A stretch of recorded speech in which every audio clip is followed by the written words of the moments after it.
Hello, my name is Claire Newman, and for my project, I'm going to be discussing the hunting tactics of moray eels, specifically cooperative hunting for moray eels and the mechanism of the moray eel's second set of jaws. To start off, we have taxonomic groupings of moray eels. Moray eels are in the domain Eukaryote, the kingdom of Animalia, the phylum of Chordata, the class of Actinopterygii, the order of Anguilliformes, the family of Marinidae, and the order of Gymnothorax. As far as species go, there are about 200 species of moray eels. But today, I'm going to focus on giant moray eels, at least as far as cooperative hunting goes, and then the video I have later on displays a snowflake moray eel.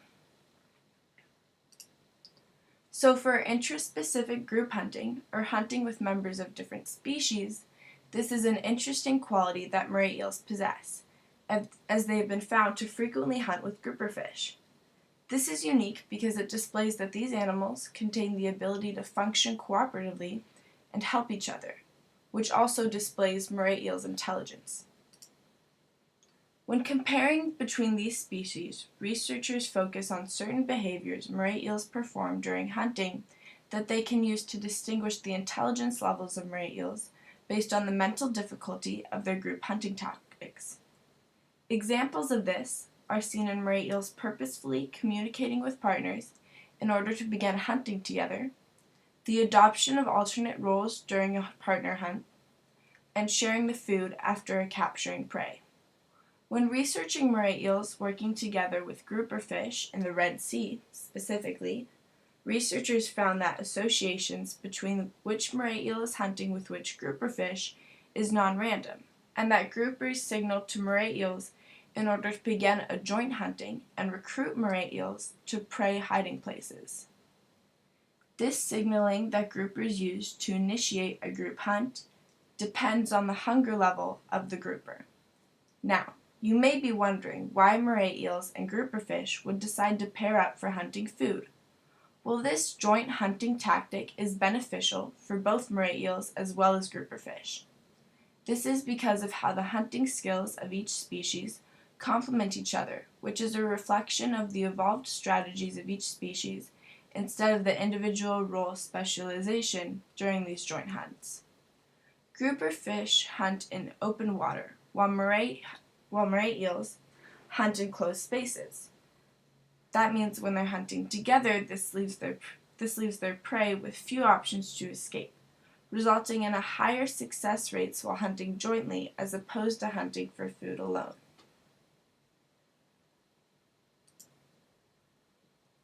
The cooperation between grouper fish and moray eels has an advantage over most hunting duos, because these species capture their prey and immediately swallow it whole, making fighting between the pair over food impossible. This phylogenetic tree displays the evolutionary relationship between moray eels and grouper fish, with moray eels related to the Synbranchiformes and groupers to the Perciformes. In order for two species to work well together while hunting, complementary hunting strategies must evolve. The majority of bony fish employ a sort of suction mechanism in order to capture and transport prey while hunting. Then, once this food is procured, the prey is carried by the water movement inside the oral cavity to the second set of jaws within the throat of the bony fish. This second set of jaws is known as the pharyngeal jaws, and they help in swallowing. While this method works for most bony fish, the moray eels are unique in that their suction feeding capabilities are much less successful and less effective than as seen in other bony fish. Since this conventional feeding method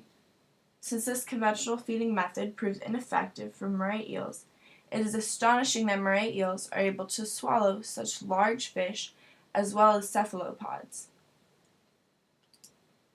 Now, you're probably curious as to how the moray eel overcomes this troubling handicap. Well, moray eels have an extremely cool feature, in which they are able to launch raptorial pharyngeal jaws out of its throat and into its oral cavity. So these jaws are able to grasp the prey and bring it back into the throat and into the esophagus. This characteristic is completely unique to moray eels and is the first described case of a vertebrate utilizing a second set of jaws to not only restrain but also transport prey. In fact, this method is the only alternative to transporting prey as opposed to through water movement or hydraulically, that's reported in teleost fishes. A fun fact about this is that the structure of the double jaws in the Alien movie franchise was based off the way moray eel jaws function. Here I have a diagram of the pharyngeal jaw when it's behind the skull before it launches out into the throat, and then afterwards while it's launching out into the throat to procure prey. So the mobility of these pharyngeal jaws is feasible because of the elongating of the muscles that control the jaws along with the reduction of adjacent gill arch structures.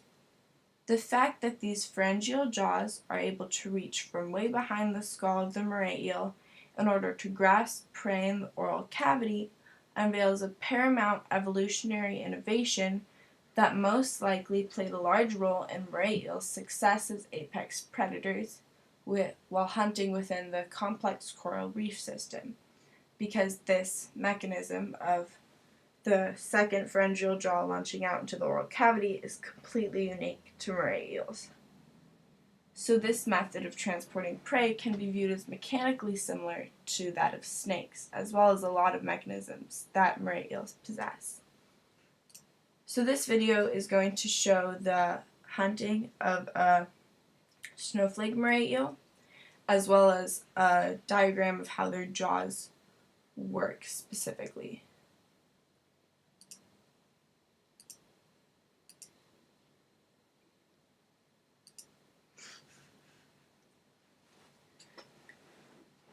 So you can already see from the video that the moray eel is hunting in more closed spaces, such as underneath and around the rocks, staying very concealed, which, as I mentioned earlier, juxtaposes with the grouper fish, since grouper fish hunt in more open spaces along the moray, which is why they work well together while hunting.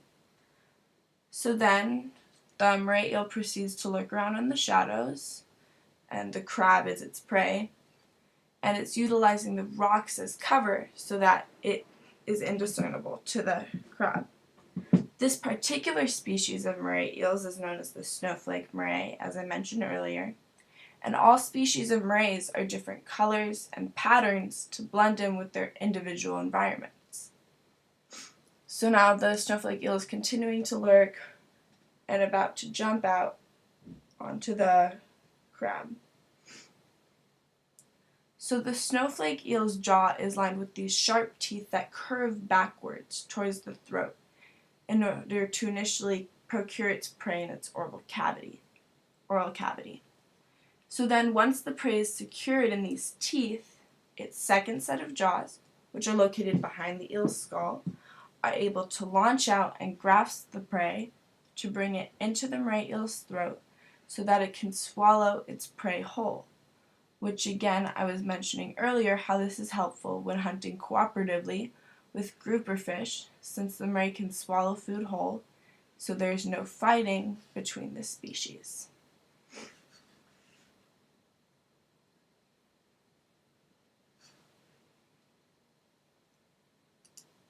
That's my presentation. Thank you for watching. In conclusion, the hunting coalition with grouper fish displays the intelligence of moray eels and their ability to collaborate with other species, and the second jaw that moray eels possess makes them completely unique to other teleost fishes.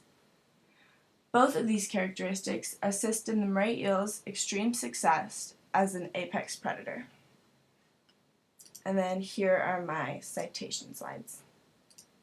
Thank you.